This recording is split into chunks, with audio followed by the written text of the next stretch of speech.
మధ్యతరగతి ఉత్తరం. రచన కొచ్చెర్లకొండ జగదీష్. అంటే నేనే. శ్రీరామ జయం. ఆనందు, ఎలా ఉన్నావు? వచ్చే శుక్రవారం అన్నపూర్ణను చూడడానికి వాళ్ళు వస్తున్నారు. పిల్లాడికి సెలవులు అయిపోయాట. అందుకని ముందుగానే దిగబడుతున్నారు. వాళ్ళ అమ్మా నాన్నలు, చెల్లెళ్ళిద్దరు, ఇంకొక అతను ఎవరో దూర బంధువుట. కానీ వాళ్ళ కుటుంబానికి అన్నీ ఆయనేంట. మొత్తం 6-7 తేలారు. సుబ్బమ్మ గారికి చెప్పి కాజాలు కారబుందీ చేయిస్తోంది మీ అమ్మ. అంతమందికి కొనాలంటే చాలా అవుతుంది కదా. అందుకని ఇంట్లోనే చేయించుకుని డబ్బాలకు ఎత్తించుకుంటే వచ్చే దసరాలకు కూడా ఉంటాయని ఆవిడ ఆలోచన. 4 పిల్లలున్న ఇళ్ళు అన్నాక ఇవన్నీ మామూలేలే. నువ్వు క్షేమమని తెలుస్తాను. మేమందరం బాగానే ఉన్నాం. శారదకి వాళ్ళ అక్క పెళ్లి చూపుల రోజునే సోషల్ పరీక్షట. మళ్ళీ పెడతారేమో కనుక్కోమని ఆదినారాయణ మాస్టర్తో మాట్లాడమంటోంది. ఆయన అలా వినే రకం కాదు. సరే, ఏదైతే అదే అవుతుంది. దాని పరీక్ష రాసేసి రమ్మని చెప్పాను. కానీ అది ఇప్పటి నుంచే చదవడం మానేసి వాళ్ళ అక్క చుట్టూ తిరుగుతోంది. కనీసం ఆ ఇంటర్ అయినా పాస్ అవ్వకపోతే వీళ్ళ పెళ్ళిళ్ళు చేయడం నా వల్ల కాదు. నువ్వేం చెప్తావో నాకు తెలియదు. దాన్ని కాస్త భయపెట్టైనా సరే పరీక్షకు పంపించే బాధ్యత నీదే. నాకు సరిగ్గా ఈ వారమే జమాబందీ తగలడింది. ఏదో చెప్పి తప్పించుకున్నాలే. మా డీటీ ఈ మధ్య మారాడు. ఈ కొత్తతను కొంత పెడసరం మనిషి.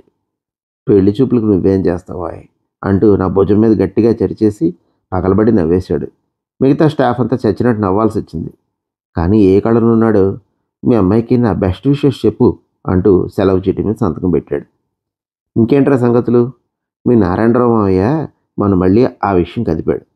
కుసుమకి కొత్తగా కళ్ళజోడు ఒకటి వచ్చింది. ముందు ముందు ఇంకా ఏమేమి వస్తాయో త్వరగా నీ కోడలు చేసేసుకోబావా. మళ్ళీ దాని పెళ్ళి నాకు తలకు మించిన భారం అయిపోతుంది అంటూ నవ్వేశాడు. కానీ అందులో శ్లేష మాకు అర్థం కాక కాదు. అతగాడి భయం అతంది. అంచేత నువ్వు వచ్చినప్పుడు ఆ సంగతి కూడా కాస్త అనుకుందాం. ఒకవేళ మనం కాదంటే వాళ్ళు ఇతరత్రా వెళ్తారట. ఎంతైనా అది మన కళ్ళెదురుగా పెరిగిన పిల్ల. మన శారదంతో అది అంతే. నాకు నువ్వు ఆలోచించుకో. బలవంతమేం లేదు ఇందులో. ఆరోగ్యం జాగ్రత్త. రామకృష్ణ దగ్గరేగా తింటుంటా. వేరే హోటళ్ళకు పోకు. ఈ మధ్య చాలా రకాల నూనెలు వాడుతున్నారట. ఆనక మందులుగా తగలేయాలి. మీ అమ్మ మామూలే. మందులు వేసుకోదు, సమయానికి తినదు. నా కోసం కూర్చుంటే ఎలా చెప్పు. ఈ ల్యాండ్ సీలింగ్ పోస్ట్లోకి వచ్చి పడ్డాక రోజు రాత్రి 10రా. అప్పటి వరకు అభోజనంగానే ఉంటుంది. ఇంటేడు పని చేస్తుందా? ఏం పర్వాలేదే, తినేవే అని రోజు చెబుతూనే ఉంటాను. అబ్బే, వినదు.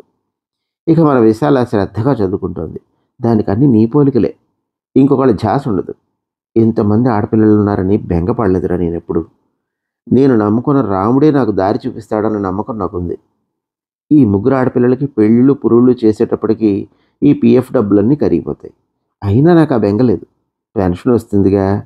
కాస్త తీరుబాటు అయ్యాక మీ అమ్మని వెంట పెట్టుకుని కాశీ గయా వెళదామని ఆలోచన. నీ సంగతులన్నీ ఎప్పటికప్పుడు ఆ కారించేటి వారి అబ్బాయి చెబుతూనే ఉంటాడు. వాడి పేరు అదేదో ఉందిరా, నాకు రాదు. వాడేంట్రా అంత లావైపోయాడు. వాళ్ళ మేనమామలిద్దరూ ఒళ్ళు మనుషుల్లే. ఆ పోలికలే వచ్చుంటాయి. ఈ కాలం ఆడపిల్లలకి అలాంటి కుర్రాళ్ళు ఎక్కడా అంటారు. రోజు ఆ సుబ్బరాజు గారి ఇంటి వెనకాల ఖాళీ జాగాలో ఓ గంట సేపన్న పరిగెత్తమని వాడికి నువ్వు కాస్త గట్టిగా చెప్పు. వాళ్ళు మనవాళ్లేగా. అయినా చూస్తూ చూస్తూ అన్నపూర్ణకు అడగలేకపోయాను. వాడిలో ఏదైనా కాస్త నాజుకుతనం వస్తే శారదకి మాట్లాడొచ్చు. అయినా వాళ్ళ నాన్నతో పడలేం. ఓ తెగ కోసేస్తాడు కోతలు. మేమంతా ఒక రైల్లోనేగా వెళ్ళేవాళ్ళం. వీడిలా మొదలెట్టగానే చుట్టుపక్కల ఉన్న వాళ్ళంతా మొహం చాటేసేసేవారు.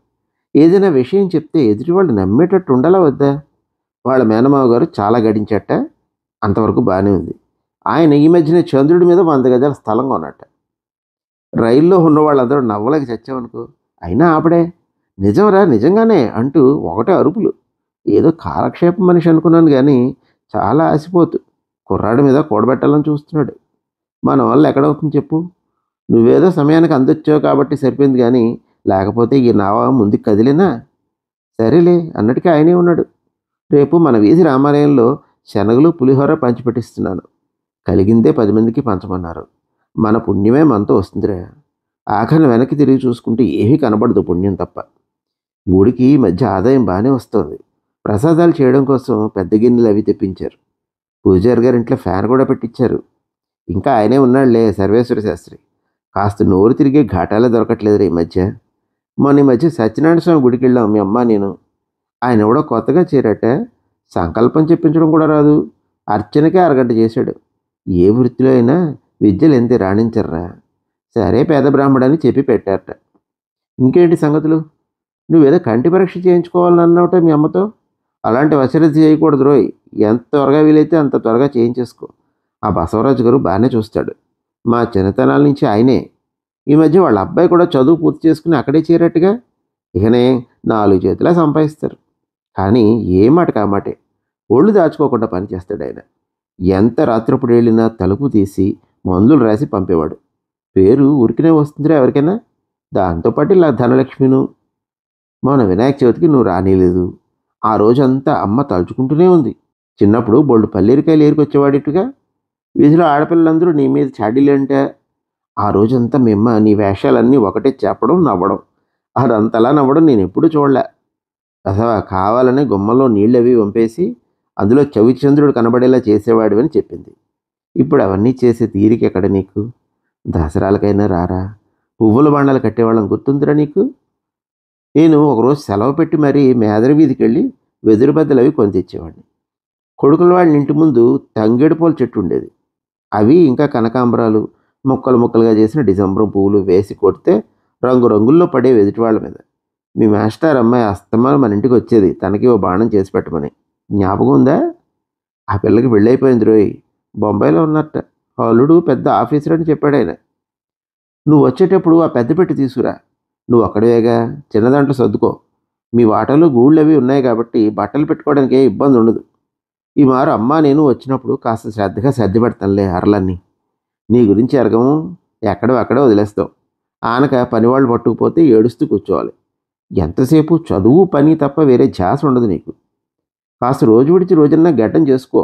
క్రితంసారి వచ్చినప్పుడు నీదనుకుని నా బ్రష్ పట్టుకుపోయావు నువ్వు. అది ఎప్పుడో 10 ఏళ్ల క్రితం కొన్న మొతక బ్రష్రా. నీలాంటి నాజూకు శరీరాలకి పనికిరాదు. ఈసారి వచ్చినప్పుడు తీసుకొచ్చేయి, మర్చిపోకు. వేళకింత తిను. మధ్యరాత్రి అప్పుడు ఆకలేస్తే మంచినీళ్ళు తాగేసి పడుకోవడం కాదు. మీ అమ్మ ఇచ్చిన డబ్బాల్లో ఏవో చాలా ఉంటాయి. అసలు అవన్నీ మూతలైనా తీసేడ్చావా? ఆవిడ నీకోసం రెక్కలు విరిగేలా చెయ్యడం, నువ్వేమో నీ రంధిలో పడి అవలా వదిలేయడం. దాని సంతృప్తి కోసమన్నా ఓ 4 జంతి ముక్కలు కొరకరా. కమ్మగా ఉన్నాయమ్మా అంటూ ఉత్తరం రాసావనుకో, ఇక దానికి అన్నం నీళ్ళు అక్కర్లా. పిచ్చిదిరా అది. ఇస్త్రీ బండి వాడికి నేను చెప్పాను కాస్త పద్దు అది జాగ్రత్తగా చూస్తుండమని. నీ బట్టలు ఎన్నున్నాయో నీకే తెలీదు. మొన్నెవరితో జొప్పా వచ్చేసిందని చెప్పావు. తిరిగి ఇచ్చేసావా లేదా? పరాయి వాళ్ళ వస్తువులు మనకి ఎలాగూ పనికిరావు. వాళ్ళకి ఇబ్బంది కూడాను. పొద్దున్నే కాస్త ఆదిత్య హృదయం చదువుకో. ఈ హడావుళ్ళు అవి ఎప్పుడూ ఉండేవేలే. ఆకలి ఎలా ఉంటుంది? వేళ తప్పి తింటే కడుపులో మంట వస్తుంది. ఆ భావన జీలకర్ర కాస్త బొగ్గునెట్టుకో, నెమ్మదిస్తుంది. ఈసారి మీ ఆయుర్వేదం మావయ్య క్యాలెండరు రంగుల్లో వేయిస్తున్నట్ట. ఏమిటో చాదస్తం వీర్యభిమానం. ప్రతి ఏడు శ్రద్ధగా బంధువులందరికీ పేరు పేరున పోస్ట్ చేస్తాడు. మీ అమ్మటే చాలా ఇష్టం రావిడికి. పిన్ని కూతురే కానీ సొంత చెల్లెలని భావిస్తాడు. మీరు అలానే ఉండాలి. సొంత మనుషులతో రాకపోకలు ఉత్తర ప్రత్యుత్తరాలు జరిపితేనే బంధాలు నిలబడేది. లేకపోతే ఎవరికి వారే యమునా తీరే అన్నట్టు ఏ పాతికాళ్ళనాడో కలుసుకున్నా గుర్తు కూడా పట్టనట్టు అయిపోతారు. మామయ్య ఇచ్చిన ఆమ్లా హెయిర్ ఆయిల్ ఉందా అయిపోయిందా? శుక్రవారం రాసుకుని శనివారం తలంటుకుంటూ ఉండు. చాలా బాగా పనిచేస్తుంది. అసలే నీకు జుట్టు ఒత్తెక్కువ. ఆ పెళ్ళయ్యేదాకన్నా జాగ్రత్తగా కాపాడుకో. సరదా కన్నాలే. నీకేం రా బంగారు కొండవి. ఇది చదివేసి నీ గోలలో నువ్వు ఉండడం కాదు. జవాబుకి ట్రై. నేను ఇంచు ఉత్తరం అంటే ఆ రోజంతా పండగే ఇంట్లో. అందులో నువ్వేం రాసి ఏడుస్తావో కానీ మీ చెల్లెళ్ళేమో పూర్తిగా చదవకుండా మధ్యలో నవ్వులు పాక మీద పడి దొల్లడాలును. మీ అమ్మకి అదంతా చిరాకు. దానికి నువ్వేదైనా తన గురించి రాసావేమోనని ఆరాటం. అమ్మ ఎలా ఉంది అన్న ఒక్క ముక్క వినగానే దాని కళ్ళలో నీళ్ళు వచ్చేస్తాయి. అంతే. ఆ తర్వాత ఇంకేది వినదు. అది చాలు తనకి. అంచేత కాస్త తీరుబాటు చేసుకునేనా ప్రత్యుత్తరం ఇవ్వు. ఉంటా మరి. ఇక నుంచి ఎన్వలప్ కవర్లు కొనాలి. నేను రాసే రాతలకి ఈ ఇంగ్లాండ్ లెటర్లు ఎక్కడ సరిపోతాయి. జాగ్రత్త నాన్న. శుభం భూయాత్. మీ నాన్న. మధ్యతరగతి ఉత్తరం. రచన గళం. మీ కొచ్చెలకోటి జగదీష్.